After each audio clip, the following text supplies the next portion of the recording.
going to interview now Professor Dr. Colin Higgs, Professor Emeritus from Memorial University of Newfoundland, Canada.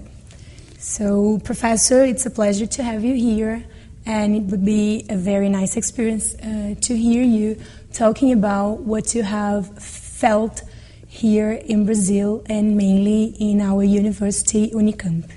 It is good to be here. Okay, so thinking about these three great events Brazil is going to host in these 6 next years, so how do you see the importance of these events, and how do you think we could prepare ourselves to them? If the three big events are the World Cup, the Olympics, and the Paralympics, I can speak to the Olympics and Paralympics, but not the World Cup. I have learned never to speak about football in Brazil.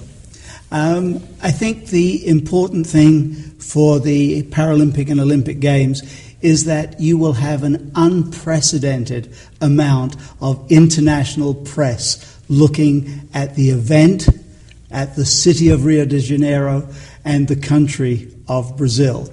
And it will be an opportunity for the country to show just what it can do. In terms of the Paralympics, with which I am most familiar, it is also an opportunity for the city of Rio de Janeiro to become, for South America, the most accessible city for people who have a disability. For the Paralympics, there will be 4,000 people with disabilities arriving in the city. And they will come from many countries that have very good accessibility. So this means for people who are visually impaired, signage that is in Braille so that they can find their way around.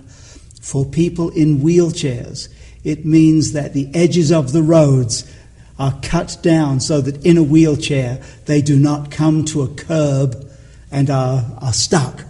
And so in the lead up to the Games, the city will need to do a lot of work to make itself ready. But once the Games have taken place, they will have probably the most accessible city in South America, and they should celebrate that fact. Yeah, and do you think this can also have great impact in the whole country? I mean, they can see what's happening in Rio, what these accessibility barriers are being broken, and then they can think about improving other things in Brazil as well? Well, I think you have to think that there will be two very different legacies from the Rio Paralympic Games. One will be the physical legacy, the barrier-free town. The other will be a social legacy. And watching on television every day unbelievable performances by people who have a disability, to see people who are blind running faster than you can run, to see somebody in a wheelchair doing a marathon in less than 2 hours, is going to be an incredible experience for people who think, a poor person with a disability, he or she can do nothing. And so I think that it is that social legacy of seeing exactly what people with disabilities can do when they are given the opportunity that could impact the whole of the country. And I think the whole of South America. I don't think it is just something that will be a legacy for Brazil. Mm-hmm. Okay, and since you talked about legacy, if we made a comparison between Beijing and London, that is preparing to the Olympic and Paralympic Games, we can see great differences between the physical facilities and physical structures, because Beijing had something with great views and great facilities, and London is considering the sustainability questions. So how do you see this, and how do you think Brazil should look at this as two different examples? Nobody in the near future is going to have the money and the manpower that they had in Beijing. I think when we look back on the history of the Olympics, Beijing will be seen as a very special event. I was recently in the facilities in Beijing, and they are amazing.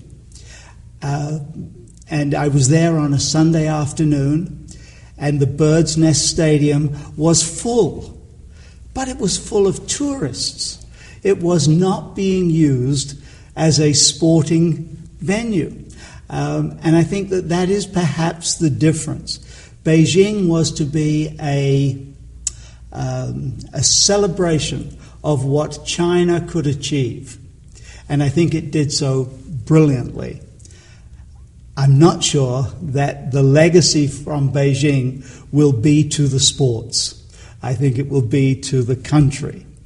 In London, they are focused, as I understand it, very much more on facilities that will be excellent for the games, but which will be used for sport in the years after the games. And so for me, one of those is a much better approach than the other for Brazil to follow. I think there must be a plan to use the facilities that are put together for the Games in 2016, not just to be a one-month showcase for the country, but to be there for the next 10, 20, 30 years as a center of excellence for sport development in Brazil. So I go much more in favor of the London model of legacy than the Beijing legacy. And do you think that the Pan American Games 2007 were giving us a little idea of what will happen in 2016? No. No. I mean, they will, but the size of the Olympics compared to the Pan Am Games is so much bigger. And so it was an opportunity to test out some of the facilities, and that is excellent. But you'll have those opportunities again between now and 2016. So I think it just gave a hint of what the Olympics will be. And I was fortunate enough to be here for the Para-Pan Am Games, and the young children, mostly, who made up the crowd, were incredibly supportive of Brazilian athletes, and I think learned a great deal about what athletes with a disability could do. So I think that part of it was excellent, and hopefully the message from that has reached other people in Brazil with a disability and made them say, I want to be part of that. I want to be here in 2016. So hopefully you will get more better athletes in 2016 as a result of the Para-Pan Am Games back in 2007. Yeah, and since you talked about what we can do, I also want to ask you, I've been following your lectures, and you talk a lot about about the Canadian sportive model. Yeah. From what you have noticed, from what you have seen these weeks you are here in Brazil, and from what you know, what do you think are the differences, and where do you think we should invest to have a model as successful as yours? It's a very complicated question, and I will try to answer it in different sections.